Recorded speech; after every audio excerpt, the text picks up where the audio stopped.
1, 2, 3, 4.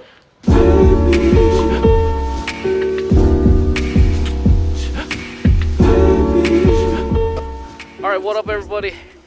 Richie back at it again with another book. Osho, The Empty Boat. So, going to the mall, so I decided to bang out a book review at the same time. Just saves time.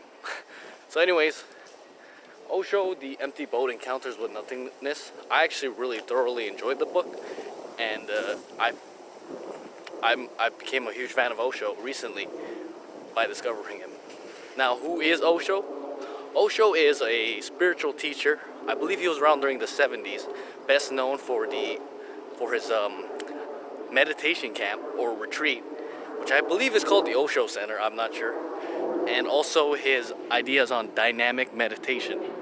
He's also well mentioned by people like Frank Yang, Elliot Hulse, as well as being somewhat of a controversial figure because of his drug use, his ideas and beliefs on sexuality, relationships, which were pretty crazy at the time for a spiritual practitioner. So, that being said, what is the book, The Empty Boat, about? Well, the book is really all about what it says, encounters with emptiness. Basically, in the book, Osho goes over Chuang Tzu's inner chapters. Those books are a bunch of writings based on Lao Tzu's the Tao Te Ching, which talk about egolessness, having no self, being empty, beginner's mind, all those contemporary ideas you find in spirituality, and even things like Judaism and Christianity. It's just this idea of letting go of yourself and becoming one with the universe around you, instead of being so caught up in your own little world. How is this book written is that it starts off with a poem from Chuang Tzu, and it goes into Osho's interpretation of the poetry. Now, I thoroughly enjoyed the way that the book is set up because of the fact that they leave the original poem in there, so you could read the poem, get your own interpretation, but you can also read Osho's interpretation of the book. Now, it's in a very conversational manner because Osho never wrote any books.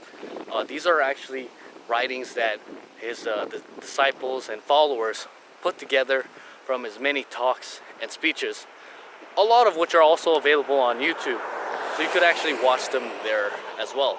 But I like the book format because everything is like nice and condensed and edited, so it makes it easier for you to read and get all the information in a nice concentrated source.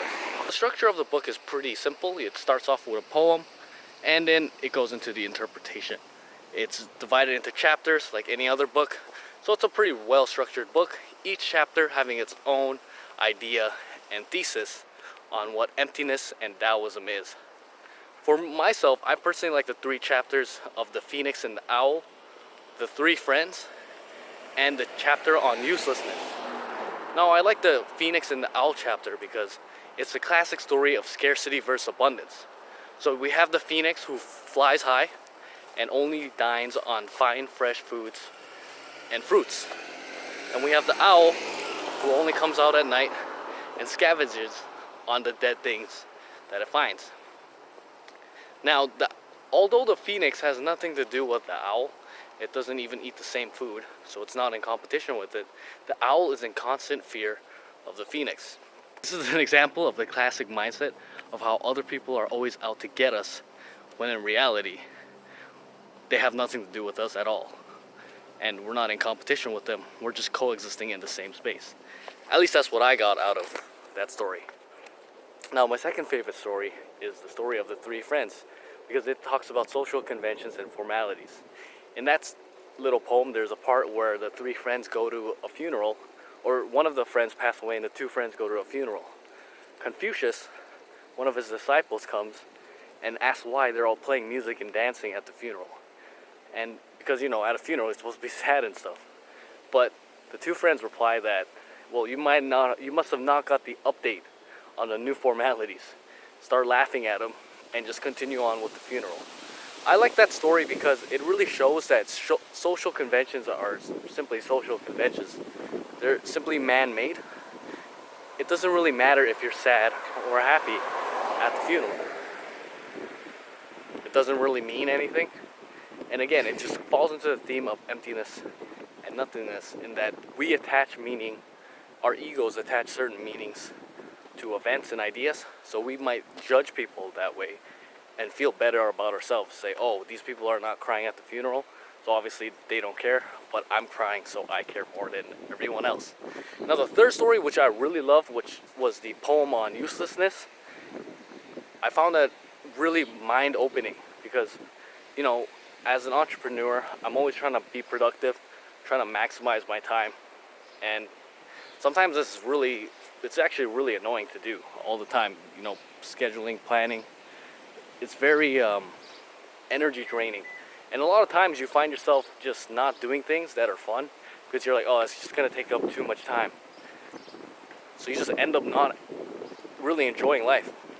So the chapter on uselessness talks about how, you know, some things in life are not supposed to be useful. There's actually a lot of things in life that you just do because you do them. And that's just how it is. Not everything in life has to be for a net profit, a net gain, or to improve your productivity. You can sometimes just enjoy a movie or go on a walk just because. Not to clear your mind or get new ideas, but just because that's a part of the daily experience of living life, is to enjoy all the nice things that we're given. So I really like that chapter too. It's kind of like the story of, or the saying of, you gotta smell the roses. And it's true, you really do have to at times. What I got out of the book is Osho's perspective on Taoism, which is quite interesting, really. Now, there are some parts that I disagreed with, such as how he says that Dale Carnegie is similar to Confucius, and that that's a bad thing because he's all about formalities and trying to manipulate people, and that's not true love. I found that sometimes being tactful and, you know, not being so blunt with people is not you being formal. It's just being aware of the other person's sensitivities, their other person's perspective. Sometimes you want to tell people that they're being retarded, but that's not the right way to put it, and they're gonna not take it the way that's gonna be beneficial for them. So I thought that part of the book, I kind of disagreed with that, but otherwise, the other points that he makes are pretty spot on, like the 3 chapters that I really resonated with. That's pretty much it for this book. I would recommend it to anyone who's into spirituality, if you're into Taoism, Zen Buddhism, if you're into any sort of philosophy pertaining to egolessness or a loss of sense of self, then yeah, definitely check out this book. Even if you're new to spirituality, I think this book would be helpful for you. It's a pretty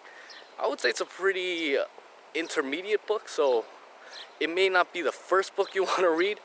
I would definitely read other things like Meditations or the Tao Te Ching, but it's definitely one of the books that are easier to get into because it starts off in a very simple format of a poem, and then him actually breaking down the poem for you. That's it for this review. I'm going to be finishing the next book pretty soon, which will be SpaceX, a book on Elon Musk. I'll upload that shortly. If you like the videos, and if you actually have anything that you want me to review, like programs or other books, leave it down below, and just have a great day.